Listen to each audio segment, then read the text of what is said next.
मैं ज्योति सिंगौर आज फिर आपके लिए अध्याय 2 उपभोक्ता के व्यवहार का सिद्धांत के पार्ट 2 को इस वीडियो में लेकर आई हूँ। पिछले वीडियो में हम उपयोगिता की माप में गणनावाचक विश्लेषण को समझे थे। यदि आप मेरा पिछला वीडियो देखना चाहते हैं तो डिस्क्रिप्शन बॉक्स में लिंक में दिया है, आप देख सकते हैं। यदि आप क्लास 12th के स्टूडेंट हैं और आप पूरे अर्थशास्त्र को समझना चाहते हैं तो मेरा YouTube चैनल इकोनॉमिक्स बाय ज्योति सब्सक्राइब करें। आज हम निम्न बिंदुओं पर विस्तार से चर्चा करेंगे। सबसे पहले हम उपयोगिता की माप की क्रमवाचक विश्लेषण अवधारणा को समझेंगे। उपभोक्ता के व्यवहार को हम अनधिमान वक्र से नापते हैं। अनधिमान वक्र जिसे हम उदासीनता वक्र, तटस्थता वक्र, इंडिफरेंस कर्व या आईसी कर्व भी कहते हैं। इसके अलावा हम देखेंगे अनधिमान मानचित्र, अनधिमान वक्र की विशेषता एवं मान्यताएं और अंत में हम देखेंगे सीमांत प्रतिस्थापन दर। उपयोगिता की माप की क्रमवाचक उपयोगिता विश्लेषण की विचारधारा प्रोफेसर हिग्स, एलन और परेटो आदि ने दी थी। क्रम धन वाचक अर्थात क्रम बताने वाला, जिसमें क्रम का महत्व हो। इस विचारधारा के अर्थशास्त्री मानते थे कि यह विचारधारा पूरी तरह मनोवैज्ञानिक धारणा पर आधारित है। पिछले वीडियो में हमने देखा गणनावाचक विश्लेषण में हम उपयोगिता की माप कर सकते थे। जैसे हमने देखा था कि यदि हम एक रोटी खाते हैं तो उससे हमको उपयोगिता प्राप्त होती थी 10। यदि आपने या मैंने दूसरी रोटी खाई तो उपयोगिता हमें प्राप्त हुई थी 14 और यदि मैंने तीसरी रोटी भी खाई तो मुझे उपयोगिता प्राप्त हुई थी 16। ये मैंने उदाहरण देके आपको बताया। इसका तात्पर्य ये है कि गणनावाचक विश्लेषण के अनुसार हम उपयोगिता को माप सकते थे, परंतु क्रमवाचक विश्लेषण में हम उपयोगिता को नहीं नाप सकते। उपयोगिता को मापा नहीं जा सकता, केवल प्राथमिकता को क्रम दिया जा सकता है। जैसे कैसे हम क्रम देंगे? फर्स्ट हम दे सकते हैं, सेकंड दे सकते हैं या हम दे सकते हैं थर्ड। एक उदाहरण हम और देखें, मान लो कि आपके पास 3 फ्रूट्स हैं, आम है, पपीता है और केला है। आप अपनी रुचि के अनुसार इन तीनों फ्रूट्स को प्राथमिकता दे सकते हैं। जैसे मुझे सबसे ज़्यादा पसंद है आम, फिर मुझे पसंद है केला और अंत में मुझे सबसे कम जो मैं पसंद करती हूँ वो पपीता है। इस तरह से मैंने तीनों फ्रूट्स के प्राथमिकता का मैंने क्या दे दिया है? क्रम दे दिया है। इस प्रकार उपयोगिता को मैंने क्रम दे दिया। क्रमवाचक विश्लेषण में उपयोगिता की जो हम तुलना करेंगे वो किससे करेंगे? अनधिमान वक्र से। अनधिमान वक्र बनाने के लिए हमें पहले क्या आवश्यक होगी? अनधिमान अनुसूची। वक्र हमको किससे बनाना है? अनधिमान अनुसूची से। अनधिमान अनुसूची क्या है? यह समझने के लिए मैं पहले आपको एक उदाहरण दे रही हूँ। मान लो आज आपके पापा ने आपको 100 रुपए दिए कि आपको बाजार जाकर केला और आम 2 फल खरीद कर लाने हैं। आप बाजार जाकर अपनी पसंद के अनुसार केला और आम की मात्रा खरीदेंगे। आप ऐसा खरीदेंगे, ऐसा सहयोग खरीदेंगे जिससे आपको अधिक से अधिक संतुष्टि प्राप्त हो। यदि आपको केले अधिक पसंद हैं तो आप केला ज़्यादा खरीदोगे और आम कम खरीदोगे, और इसके विपरीत यदि आपको आम अधिक पसंद है तो आप आम ज़्यादा खरीदोगे और केला कम खरीदोगे। ऐसा इसलिए होगा क्योंकि आपके पास जो पैसे हैं वो निश्चित हैं और आपको केवल 2 वस्तुओं में से चयन करना है जिससे आपको अधिक संतुष्टि प्राप्त हो। यही चयन की समस्या समझने के लिए हम अनधिमान अनुसूची का निर्माण करेंगे। वह तालिका जो 2 वस्तुओं, यहाँ हमने कौन कौन सी वस्तुएं ली हैं? 2 वस्तुएं, केला और आम। दो वस्तुओं के ऐसे संयोग को बताती है, ये हमने क्या ले लिया है, संयोग। ऐसे संयोग को बताती है जिनसे किसी व्यक्ति को समान संतुष्टि प्राप्त होती है। हमने यहाँ पे एक तालिका बनाई है या अनुसूची बनाई है। इनमें बहुत सारे आपको विकल्प दिए हुए हैं, 4 विकल्प दिए हैं, ए, बी, सी, डी। हम अपने रुचि के अनुसार किसी भी विकल्प का चयन कर सकते हैं। तालिका में हमें दिखाई दे रहा है कि जब हम एक केले का चयन पसंद करते हैं, तो हमको साथ में कितने आम हम खरीद सकते हैं, 15। यदि आप विकल्प बी का चयन करते हैं, तो आप 2 केला खरीद सकते हैं और साथ में 12 केला। इस तरह से यदि आपको डी विकल्प पसंद है, तो आप 4 केले लोगे और साथ में आपको कितने खरीद सकेंगे आप आम? 9 आम खरीद सकेंगे। इस तरह हमको तालिका से ये समझ में आ रहा है कि हमारे पास 4 विकल्प दिए हैं। हम केले ज़्यादा यदि खरीद रहे हैं, तो हमको आम की मात्रा क्या करना पड़ेगा? कम करना पड़ेगा। आप किसी भी संयोग, ए है, बी है, सी है, डी है, आप किसी भी संयोग का चयन अपनी रुचि के अनुसार कर सकते हैं। क्योंकि यहाँ पर जो आपका ए दिया हुआ है, ए बराबर क्या होगा? बी होगा। ए बराबर बी, बी बराबर सी, सी बराबर डी। यानी इस तरह से ये जो चारों विकल्प दिए हुए हैं, ये ए बी सी डी आपस में कैसे होंगे? हमको एक समान संतुष्टि देंगे। अच्छा, अनुसूची में देखने में हमको एक बात और समझ में आ रही है कि हमने जैसे जैसे यहाँ पर केले की मात्रा बढ़ाते जा रहे हैं, वैसे वैसे यहाँ पर आम की मात्रा क्या होती जा रही है? कम होती जा रही है।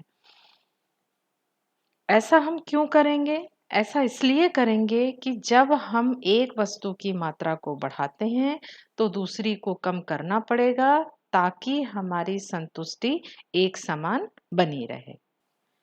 आइए अब हम अनधिमान अनुसूची से अनधिमान वक्र का निर्माण करते हैं।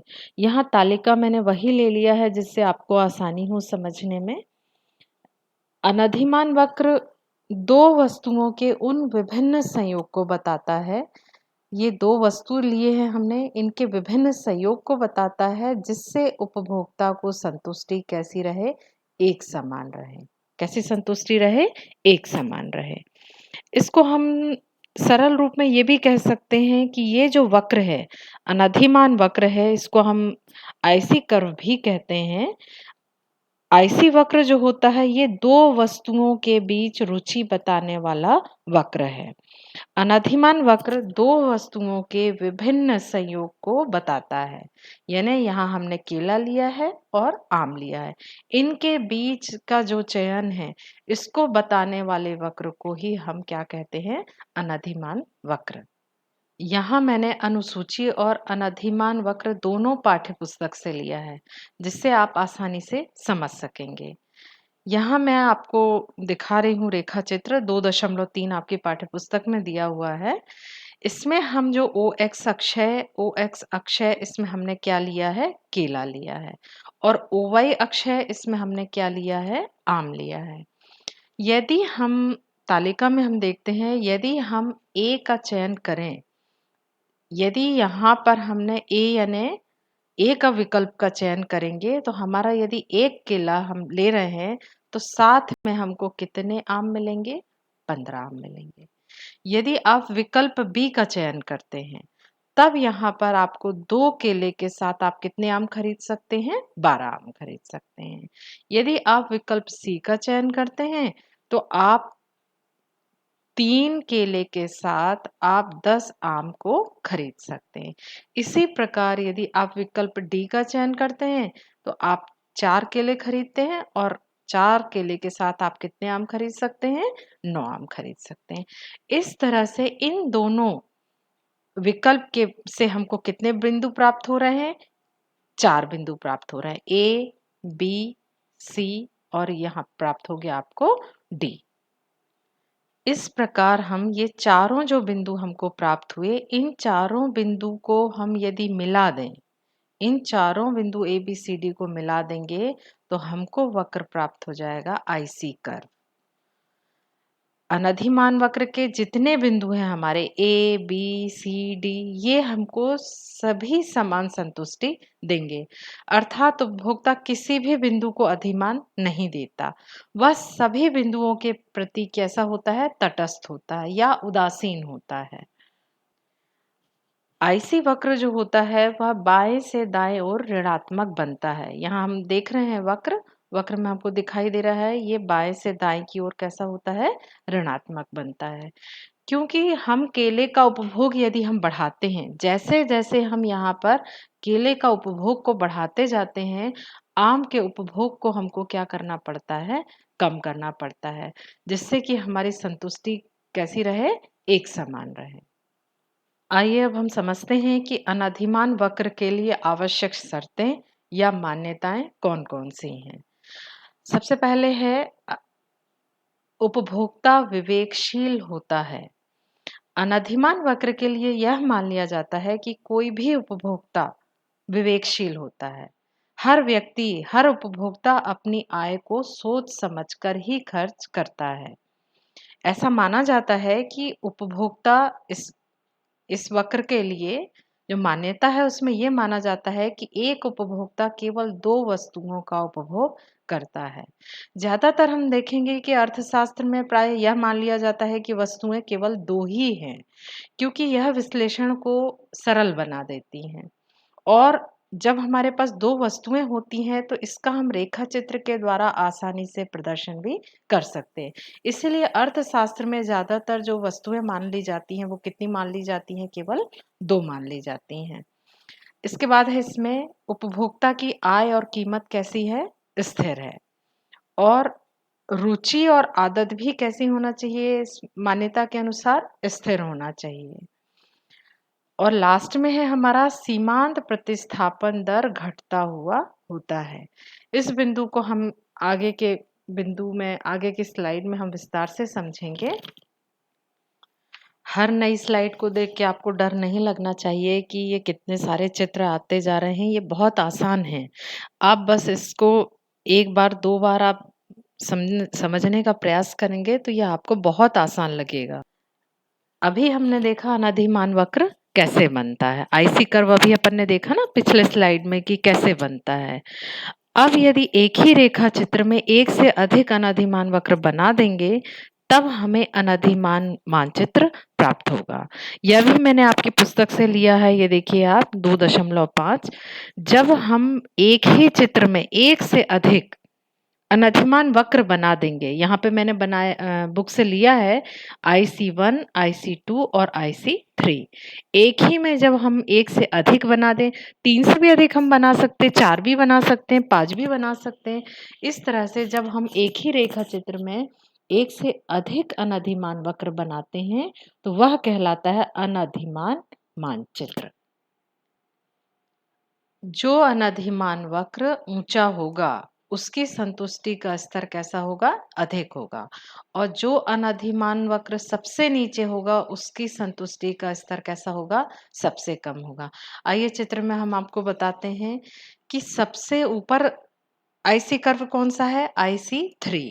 यानी हमको जो संतुष्टि देगा वो सबसे अधिक कौन सा देगा? IC3। और इससे कम संतुष्टि कौन सा देगा? IC2। और सबसे कम संतुष्टि कौन देगा? IC1। ऐसा क्यों होता है? क्योंकि जब आप वस्तु का चयन करते हैं तो सबसे अधिक मात्रा आपको किसमें प्राप्त होती है? IC3 वक्र में। जब आपको अधिक वस्तुओं का चयन करने मिलेगा तो आपको संतुष्टि का स्तर भी कैसा होगा? अधिक होगा। और इसकी तुलना में यदि हम IC1 में वस्तुओं का चयन करेंगे तो यहाँ पर वस्तुएं हमको कैसी प्राप्त होंगी? कम वस्तुएं प्राप्त होंगी। इसी को हम ऐसे भी लिख सकते हैं कि सबसे अधिक संतुष्टि का स्तर किसमें है? IC3, फिर IC2 और सबसे कम संतुष्टि किसमें मिलेगी? IC1 में। यदि हम केवल IC2 और IC1 की तुलना करें तो IC2 में हमें अधिक संतुष्टि मिलेगी और IC1 में हमको उसके तुलना में कम संतुष्टि प्राप्त होगी। अभी हम अनधिमान वक्र समझ रहे थे। अब हम उसी तालिका का उपयोग करके थोड़ा और आगे समझने का प्रयास करेंगे। यहाँ पर हम ये जो लिखा है हम इसको याद ना करें, हम पहले तालिका समझ लें तो ये आपको आसानी से समझ में आ जाएगी। हमने वही तालिका ली है, ए बी सी डी चयन किया है संयोग का, केले की मात्रा 1 2 3 4 जो पहले किया था हमने, और आमों की संख्या भी वही है 15 12 10 और 9। अब यहाँ पर हमको क्या निकालना है? सीमांत प्रतिस्थापन दर। हमने पहले समझा था कि अनधिमान वक्र में कि जब एक वस्तु की मात्रा बढ़ाते हैं तो दूसरे वस्तु की मात्रा कैसी होती जाती है? कम। केले की मात्रा यहाँ हम बढ़ा रहे हैं तो हमको देख रहे हैं हम कि आम की मात्रा कैसी होती जा रही है? कम होती जा रही है। परंतु एक बात और यहाँ समझ में आ रहा है हमको कि केले की मात्रा हर एक संयोग में एक-एक केले की मात्रा बढ़ रही है। जबकि आमों की मात्रा में अंतर देखो, जब हम ए से बी विकल्प में जाते हैं तो एक केले की मात्रा क्या होती है? बढ़ती है। और एक केले के बदले में कितने आमों को हमको छोड़ना पड़ता है? 3 आमों को। यहाँ हमने लिखा है 15 माइनस 12 बराबर कितना हो गया? 3। यानी 15 आम से हमको कितने आम आ गए हमारे यहाँ? 12। यदि आप विकल्प सी का चयन कर रहे हैं, तब आप एक और केला बढ़ा रहे हैं। लेकिन यहाँ पर कितने आम आपको बदले में छोड़ना पड़ रहा है? 2। अब आम 12 से लेके कितने हो गए? 10 पे आ गए। यानी आपके 2 आमों में हमको और क्या करना पड़ा? कमी करना पड़ा। इसी प्रकार यदि हम विकल्प डी में आ रहे हैं, फिर हम 1 केला बढ़ा रहे हैं, तो यहाँ पे क्या हो रहा है? 10 से लेके 9, यानी हमको 1 आम में और क्या हो रही है? हमारी कमी आ रही है। अर्थात केले की मात्रा में वृद्धि, आमों की मात्रा में कमी। लेकिन आमों की मात्रा में जो कमी हो रही है, उसकी दर धीरे-धीरे क्या होती जा रही है? कम होती जा रही है। अब हम देखते हैं सीमांत प्रतिस्थापन दर क्या है? वह दर जिस पर उपभोक्ता एक वस्तु के बदले में, एक वस्तु कौन सी है? केला। एक वस्तु के बदले में दूसरी वस्तु को प्रतिस्थापित करेगी। केला किसको प्रतिस्थापित कर रहा है? आम को। केला बढ़ रहा है और आम की मात्रा क्या होती जा रही है? कम होती जा रही है। तो इसके बदले इसको कितना त्याग करना पड़ रहा है? इन दोनों के बीच की दर को हम क्या कहते हैं? सीमांत प्रतिस्थापन दर। सरल शब्दों में हम कहें तो वह दर जिस पर उपभोक्ता एक वस्तु के बदले में दूसरी वस्तु को प्रतिस्थापित करेगा ताकि उसकी सीमांत उपयोगिता एक समान रहे, यानी वो कहलाएगा सीमांत प्रतिस्थापन दर। यदि हम शाब्दिक अर्थ भी देखें तो सीमांत का मतलब होता है अतिरिक्त इकाई, और प्रतिस्थापन से तात्पर्य क्या होता है? एक के स्थान पर दूसरा। यहाँ तालिका से हम देख सकते हैं कि केले की मात्रा क्या हो रही है? बढ़ रही है, और आम की मात्रा क्या हो रही है? साथ में कम होती जा रही। एक वस्तु में वृद्धि और दूसरी वस्तु में कमी, इसकी दर को ही हम क्या कहते हैं? सीमांत प्रतिस्थापन दर। अब ये तो आपके समझ में आ गया। अब ये क्या चीज मैंने लिखा है? MRS। MRS हम सीमांत प्रतिस्थापन दर को सूत्र में MRS के द्वारा व्यक्त करते हैं। अब ये MRS की गणना कैसे करेंगे? तो हम पहले देखते हैं MRS का सूत्र। सीमांत प्रतिस्थापन का सूत्र क्या होता है? Del y upon del x। मैं यहाँ पे आपको फिर से रेखा चित्र से समझाने का प्रयास करती हूँ जिससे आप आसानी से समझ सकें। ओ एक्स अक्ष में मैंने मान लो यहाँ पे केला ले लिया, और ओ वाई अक्ष में मैंने क्या ले लिया? आम ले लिया। यदि हम ए विकल्प आते हैं, यदि हम एक केला का चयन करते हैं तो हम कितना प्राप्त करते हैं? 15 आम प्राप्त करते हैं। यदि हम 2 केला का चयन करते हैं तो हम कितना आम चाहिए? 12 का चयन करते हैं।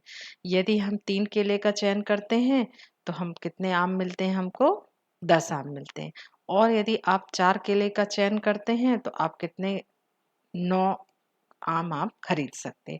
इस तरह से ये हमको प्राप्त हो जाएंगे ए, बी, सी और ये डी। ये हमारे कितने बिंदु प्राप्त हो गए? 4 बिंदु। अब हम इसको दूसरे तरीके से समझें कि एक केला से हम के साथ हम 15 आम को हमने लिया। अब यदि आप एक केला यहाँ से यहाँ बढ़ा रहे हैं 2, तो यहाँ पे घट के हम कितने में आ गए हैं? यहाँ पे हम 12 में आ गए हैं। कितने में आ गए हैं हम? यहाँ पे 12 में आ गए हैं। यदि हम एक केला और बढ़ा दिए तो यहाँ पे कितने आम हो गए हमारे? 10 हो गए। और यदि हमने एक केला और बढ़ा दिया 4 हो गया, तो आम हमारे कितने हो गए? 9 हो गए। केला यहाँ पर बढ़ रहे हैं और आम कैसे हो रहे हैं हमारे? कम हो रहे हैं। MRS को मैं सूत्र के द्वारा भी आपको निकालना बता देती हूँ। MRS बराबर है del y upon del x. ये हमारा IC कर्व प्राप्त हुआ था। ये मान लो हमारी x वस्तु है और ये हमारी y वस्तु है। तो ये x क्या कहलाता है? डेल y बराबर होता है y में परिवर्तन और डेल x का मतलब होता है x में परिवर्तन। अब हम यदि b का सीमांत प्रतिस्थापन दर निकालते हैं तो डेल y यहाँ क्या होगा? डेल y वस्तु कौन सी है हमारी? आम है। y वस्तु कौन सी मान लिया हमने? आम। और केला कौन सी वस्तु है हमारी? x वस्तु। तो y की वैल्यू क्या हो जाएगी? 13 ऋण 12 बराबर कितना हो गया हमारा? 3। और डेल x कितना हो जाएगा? 2 ऋण 1 मतलब क्या हो गया आपका? 1। यानी आपका MRS कितना आ गया? 3:1। यदि आप C का निकालना चाहते हैं तो 12 ऋण 10 y कितना हो जाएगा? 12 ऋण 10 कितना हो गया? 2। और डेल x यहाँ पे कितना है? 3 ऋण 2 यानी ये भी कितना हो गया? 1 यानी 2:1 हो गया। यदि आप D का MRS निकालेंगे तो D में डेल y कितना मान कितना होगा? 10 ऋण 9 यानी कितना हो गया? 1। और डेल x कितना हो जाएगा? 4 ऋण 1 यानी 1:1। यानी हम सूत्र में y वैल्यू और ये हमने मान लिया x वस्तु मान लिया, इनके अंतर को y में डेल y क्या हो जाएगा? 15 ऋण 12 या 12 ऋण 10, 10 माइनस 9।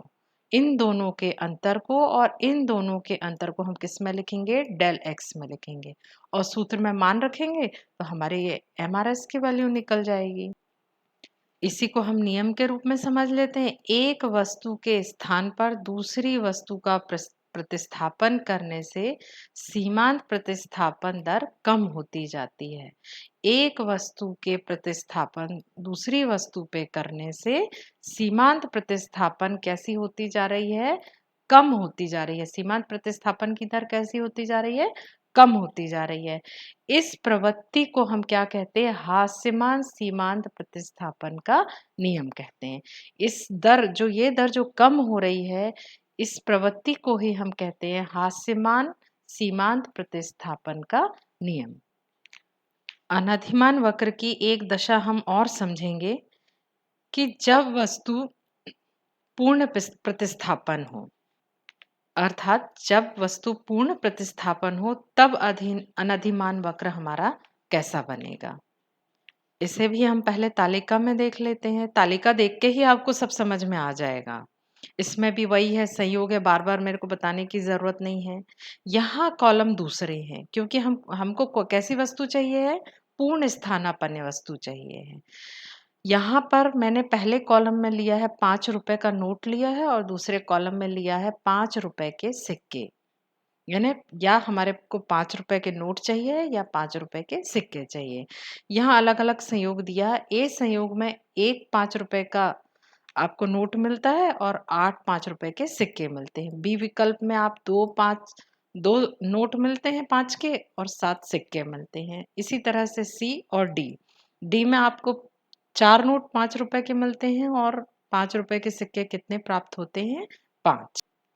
इस प्रकार से आपके जो पैसे हैं, मुद्रा जो है वो एक बराबर है। ये देखिए आप यहाँ पे 5 का 1 नोट और 8 सिक्के यानी टोटल आपके पास कितने हो गए? 9। 9 पना 45 यानी आपके पास कुल रुपए कितने हैं? 45 रुपीज। कितने हैं? 45 रुपीज। यहाँ भी देखो 7 और 2 9 यानी कितने रुपए हो गए? 45 रुपए। 6 और 3 कितने हो गए? 9। 9 पना 45। यहाँ भी हो गया आपका 4 और 5 कितने हो गए 9। यानी आप कोई भी विकल्प का चयन कर रहे हैं, किसी भी विकल्प का, हर विकल्प में आपको क्या प्राप्त हो रहा है 45 रुपए।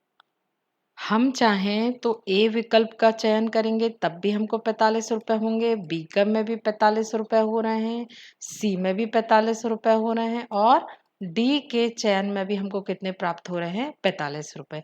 यानी हमारे पैसों में कोई अंतर नहीं आ रहा है, क्योंकि 5 रुपए का नोट और 5 रुपए का सिक्का हमें कोई भी देगा तो हम उसमें हमको कोई आपत्ति नहीं हो सकती, क्योंकि हमारे को टोटल उनसे कितने रुपए लेना है 45, चाहे वो सिक्के में दे चाहे वो रुपए में दे। इसका हम रेखा चित्र के द्वारा भी समझ सकते हैं कि जब नीचे हमने एक्स अक्ष में 5 रुपए के नोट लिया है और वाई अक्ष में हमने क्या लिया है सिक्कों को लिया है।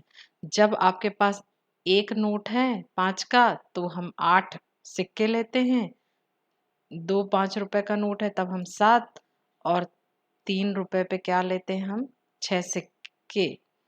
3 नोट पे हम ले रहे हैं 5 सिक्के। इस तरह से हम टोटल 45 रुपीस प्राप्त कर रहे हैं। हमको 4 बिंदु प्राप्त हुए।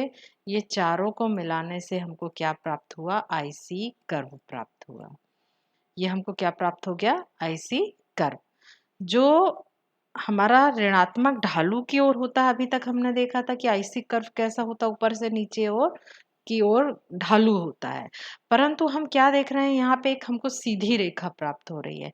इसका तात्पर्य है कि पूर्ण स्थानापन्न वस्तु में हमारा जो वक्र होगा आईसी वक्र होगा वो एक सीधी रेखा के रूप में हमको प्राप्त होगा। अब हम इसका एमआरएस भी देखते हैं, सीमांत प्रतिस्थापन दर, तो वो भी एक सी होगी। एक नोट बढ़ रहा है और एक सिक्का कम हो रहा है बी की स्थिति में। सी की स्थिति में एक नोट बढ़ रहा है एक सिक्का कम हो रहा है।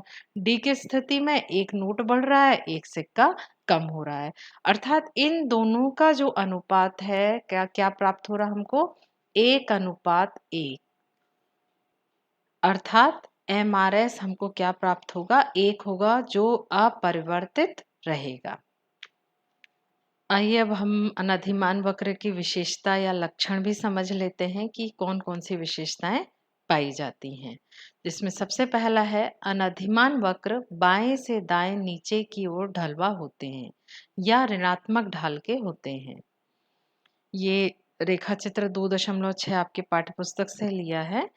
अनधिमान वक्र हमने देखा कि यहाँ पर यदि हमने x वस्तु ली है और यहाँ पर y वस्तु ली है, तो अभी हमने अनधिमान वक्र में देखा था कि जैसे हम x की मात्रा बढ़ाते हैं तो y की मात्रा कैसा करना पड़ता है हमको कम करना पड़ता है। ऐसा क्यों करना पड़ता है?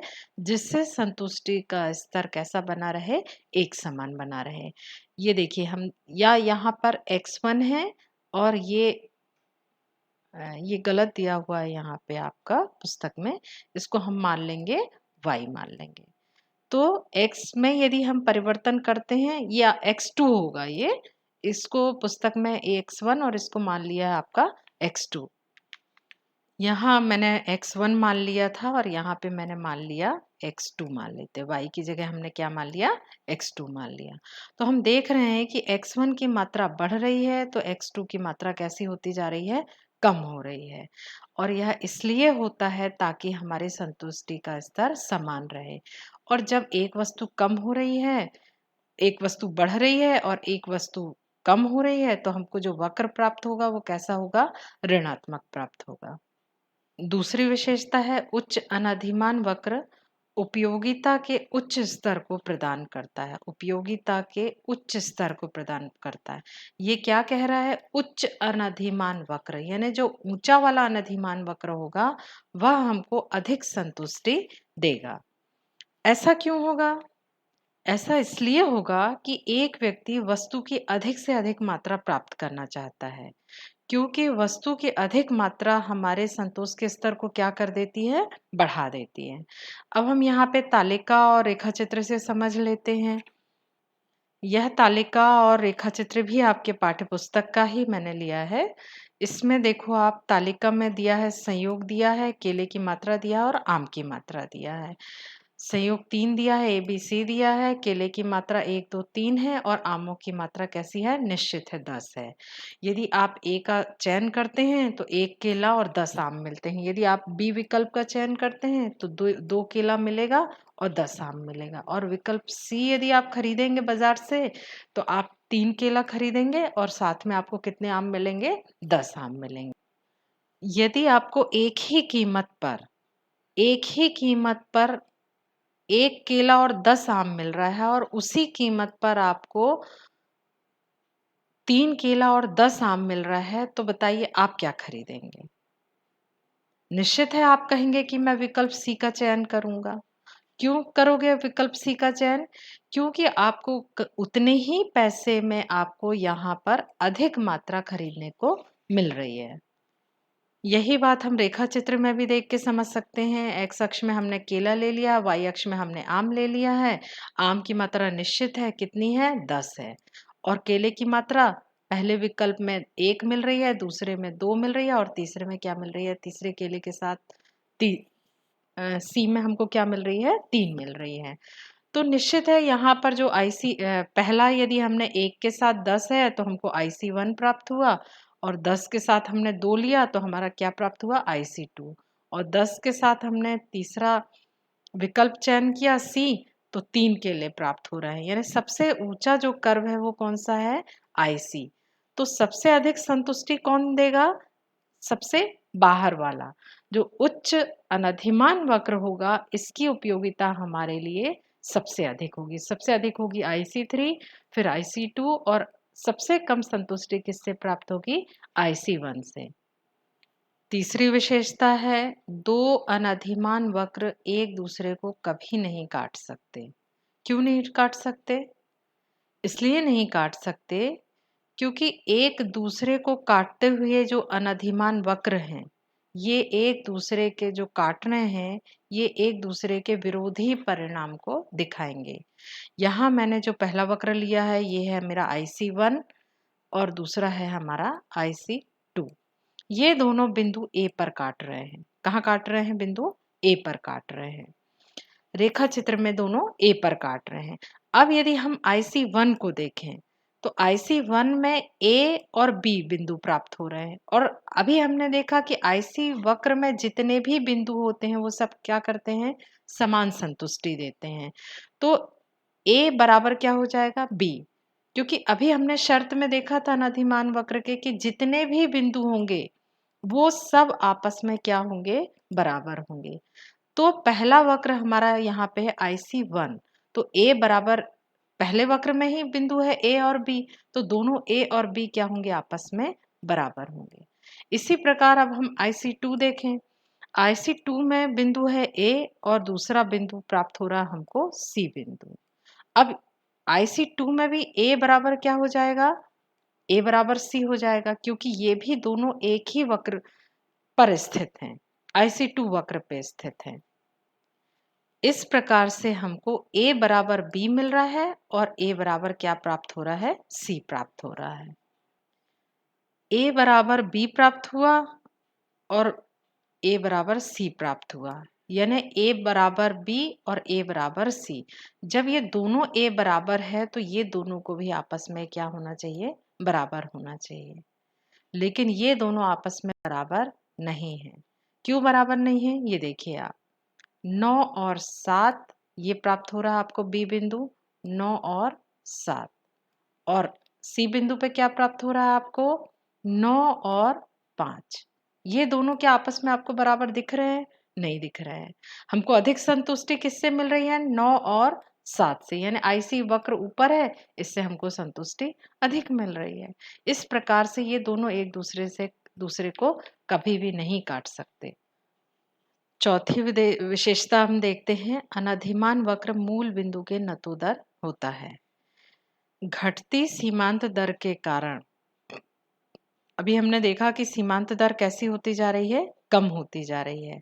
क्यों होती जाती है, जब हम एक वस्तु का उपभोग बढ़ाते हैं तो दूसरी वस्तु का उपभोग हमें क्या करना पड़ता है, कम करना पड़ता है। और इसी के कारण जो हमारा IC वक्र प्राप्त होता है वो कैसा प्राप्त होता है, नतोदर प्राप्त होता है। अगली विशेषता है अनधिमान वक्र कभी भी एक्स अक्ष और वाई अक्ष को नहीं काट सकते। क्यों नहीं काट सकते एक्स अक्ष और वाई अक्ष को? इसीलिए नहीं काट सकते क्योंकि हमने जब अनधिमान वक्र की मान्यता पढ़ी थी तो उसमें हमने देखा था कि दो वस्तुओं का उपभोग आवश्यक है। कोई भी दो वस्तुओं का उपभोग करना आवश्यक है। अब यदि विकल्प ए का आप चयन करें या इसको देखें तो यहाँ पर केवल और केवल कितने वस्तुओं का वो चयन कर रहा है?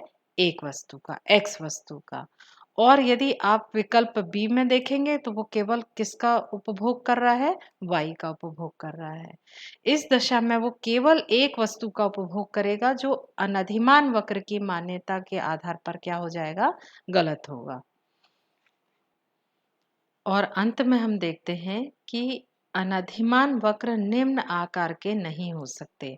आपको ये इसके बारे में भी पता होना चाहिए कि हम देखते हैं कि आईसी वक्र इस प्रकार के नहीं हो सकते। यदि हम पहली कंडीशन के बारे में चर्चा करें तो पहली कंडीशन में हम देख रहे हैं कि एक्स वस्तु क्या हो रही है? बढ़ रही है। एक्स वस्तु कैसी हो रही है? बढ़ रही है। जबकि वाई वस्तु कैसी है? स्थिर है। क्या वास्तविक स्थिति में ऐसा हो सकता है कि हम एक का उपभोग बढ़ा रहे हैं, एक का उपभोग बढ़ा रहे हैं और दूसरे का उपभोग स्थिर है? ये तो अनधिमान वक्र की मान्यता को गलत साबित कर रहा है। इसी प्रकार जब हम चित्र ख यानी दूसरी स्थिति को अपन देखें तो यहाँ पर x वस्तु कैसी है? स्थिर है। x कैसी है? स्थिर है। और परिवर्तन किस में हो रहा है? y वस्तु में। यहाँ भी वही स्थिति निर्मित हो रही है कि एक वस्तु बढ़ रही है और कम हो रही है लेकिन दूसरी वस्तु में कोई परिवर्तन नहीं हो रहा। तो ऐसी स्थिति भी अनधिमान वक्र के लिए गलत है। और ये अंतिम स्थिति अपन देखते हैं जिसमें वक्र हमको दाएं से बाएं की ओर चढ़ता हुआ दिख रहा है। ये स्थिति भी अनधिमान वक्र में नहीं हो सकती क्योंकि यहाँ पर x और y ये प्राप्त हो रहा है और फिर a स्थिति में और b स्थिति में x भी बढ़ गया और y भी बढ़ गया। क्या वास्तव में ऐसा हो सकता है? नहीं हो सकता। हम यदि एक वस्तु की मात्रा को बढ़ाएंगे तो दूसरी वस्तु की मात्रा कैसी हो जाएगी? कम हो जाएगी। जबकि इस स्थिति में x भी बढ़ रहा है और y भी बढ़ रहा है। अतः ये अनधिमान वक्र की मान्यता को पूरा नहीं करती।